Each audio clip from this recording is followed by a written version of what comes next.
মই বৰ্তমান উপস্থিত আছো শিৱসাগৰ বেতবাৰী মৌজাৰ হাৰিপৰা আলি আৰু টাইমূৰ আলি সংযোগী পথটোত। প্ৰায় 3 কিলোমিটাৰ এই পথটোত দুৰৱস্থা দেখা পোৱা গৈছে। আৰু মই আপোনাৰ এই পোনপ্ৰথমে এই পথটো দেখা বিচাৰিছে যে এই পথটো আপোনাৰ যোৱা বহু বছৰ ধৰি পেলাই নিৰ্মাণ কৰা নাই, যাৰ বাবে আপোনাৰ ইয়াত যিসকল স্থানীয় লোক আছে সেইসকল স্থানীয় লোকে জ্বৰ যন্ত্ৰণা ভোগ কৰা পৰিলক্ষিত হৈছে। ইয়াত আপোনাৰ যিহেতু চাকৰিয়াল মানুহ আছে বা ছাত্ৰ ছাত্ৰীসকল এই পথটোৱে দৈনিক অহা যোৱা কৰে, আৰু অহা যোৱা কৰিলে আপোনাৰ ইয়াত জ্বৰ যন্ত্ৰণা ভোগ কৰিবলগীয়া হয়। এই পথটোত বহুতো দুৰ্ঘটনা সংঘটিত হৈছে। আৰু ইয়াতে এটা কথা উল্লেখ কৰিব লাগিব যে বিধানসভা নিৰ্বাচন সমাগত, আৰু সেই বিধানসভা নিৰ্বাচনত ইয়াত যি প্ৰতিনিধি আছে আপোনাৰ সেই প্ৰতিনিধি আহি পেলাই ইয়াত তেওঁলোকে প্ৰতিশ্ৰুতি প্ৰদান কৰে, কিন্তু এই প্ৰতিশ্ৰুতি আপোনাৰ ফুটুকাৰ ফেনত আপোনাৰ পৰিণত হোৱা পৰিলক্ষিত হৈ থাকে। প্ৰতিবাৰে আপোনাৰ নিৰ্বাচন আহে, আৰু নিৰ্বাচনত আপোনাৰ যি জনপ্ৰতিনিধি থাকে জনপ্ৰতিনিধি আহে ৰাইজৰ ওচৰলৈ, ৰাইজৰ কাষ চাপেহি, ৰাইজৰ কাষ চাপাৰ পাছতে তেওঁলোকে বহুত ডাঙৰ ডাঙৰ প্ৰতিশ্ৰুতি দিয়ে। সেই প্ৰতিশ্ৰুতি তেওঁলোকে ফুটুকা ফেনতে পৰিণত হৈ আছে। আপোনাৰ এয়া এটা জ্বলন্ত উদাহৰণ। ইয়াৰ স্থানীয় লোক ৰাইজ আছে আমাৰ লগত।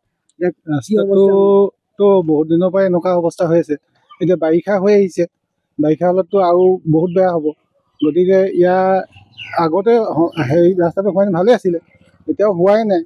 গতিকে কি এইটো সোনকালে সমাধান হ'ব বুলি মানে জনপ্ৰতিনিধি আপোনালোক কাষলৈ আহিছে ন? জনপ্ৰতিনিধি বহুতো মহিলা গোট হওক এনেকৈ শুনি আছোঁ, কৈ আছে ৰাস্তাটো হ'ব বিষয়ে এই কাগজ পত্ৰ দৰখাস্ত আবেদন জনাইছে। কিমান বছৰ পৰা এনেকুৱা ধৰণৰ অৱস্থাত আছে? এইটো ধৰক ৰাস্তাটো অলপ কিলোমিটাৰ 5 কিলোমিটাৰমানতো হৈছিলে, তাকো এতিয়া 3-4 কিলোমিটাৰমান ধৰক ৰাস্তা সম্পূৰ্ণ হোৱা বাকী থাকিলে।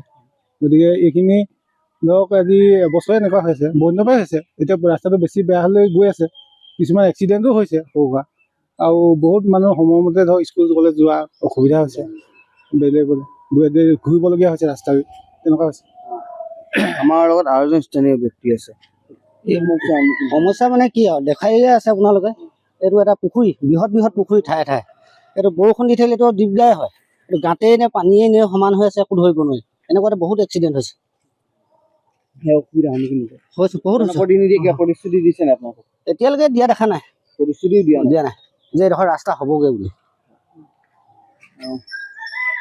এই আপোনাৰ যি ডিমৌ সমষ্টি আছে, ডিমৌ সমষ্টিৰ অন্তৰ্ভুক্ত হৈছে। আৰু এটা কথা ইয়াতে ক'ব লাগিব, ডিমৌ সমষ্টিত বিধায়ক সুশান্ত বুঢ়াগোহাঁই আপোনাৰ এই বাট পথৰ যে কোনো ধৰণৰ চকু দিয়া নাই, চকু কাণ দিয়া নাই, এই কথা স্পষ্ট হৈ পৰিছে। আৰু এটা কথা ইয়াত উল্লেখ কৰিব লাগিব, এটা কথা স্পষ্টকৈ ক'ব লাগিব যে আপোনাৰ যি লোক নিৰ্মাণ বিভাগ আছে, লোক নিৰ্মাণ বিভাগৰ কাণসাৰ নিদিয়াৰ বাবে আজি ইয়াত দুৰৱস্থাত ভোগ কৰিবলগীয়া হৈছে আপোনাৰ এইসকল স্থানীয় ৰাইজে। ইয়াত প্ৰতিদিনে ইয়াত আপোনাৰ বিপদজনকভাৱে তেওঁলোকে আপোনাৰ চলাচল কৰে, যাৰ বাবে এই ধৰণে ইয়াত দুৰ্ঘটনা হোৱাৰ সম্ভাৱনা থাকে।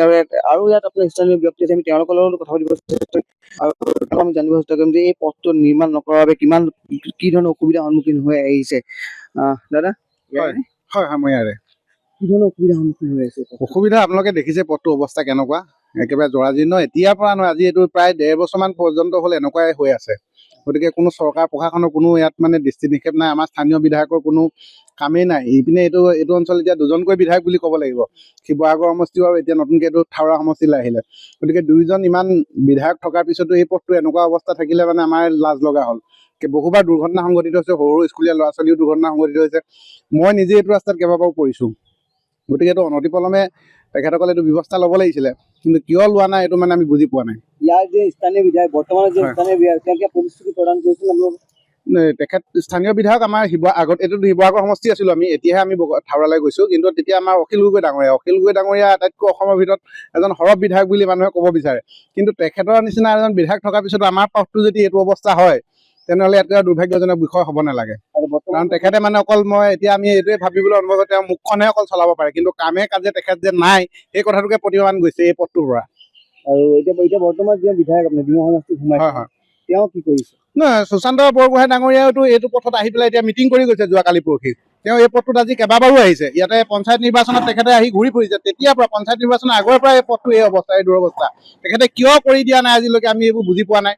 গতিকে আচলতে অকল ভোটৰ সময়ত ভোটটো বিচাৰিবলৈ আহিলেই নহ'ব, আচলতে আমাৰ স্থানীয় ৰাইজসকলৰ যিবিলাক সমস্যা, সেই সমস্যাবিলাকৰ প্ৰতি গুৰুত্ব দিব লাগিব। কিন্তু আমি দেখিছোঁ যে 2জন বিধায়কে গা এৰা দিছে, কোনেও এই পথটো কাম কৰা নাই। অকল এইটো অঞ্চল এইডোখৰ বুলিয়ে নহয়, আপুনি আগলৈ যাওক, যিমানলৈকে যায় গোটেই প্ৰায় 4-5 কিলোমিটাৰ পথটো একেই দুৰৱস্থা এনেকুৱাই বিভিন্ন মানে গাঁত, আৰু এতিয়া মানে ইয়াত মানে আপোনাৰ মাছ মেলিব পৰা যাব।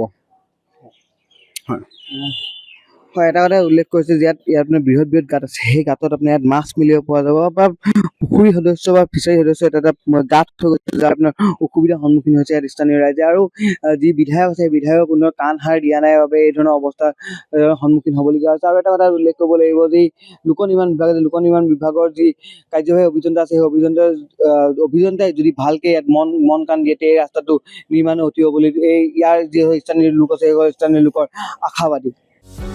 যিকোনো খবৰৰ বাবে যোগাযোগ কৰক আমাৰ এই নম্বৰত 9181 307 2221।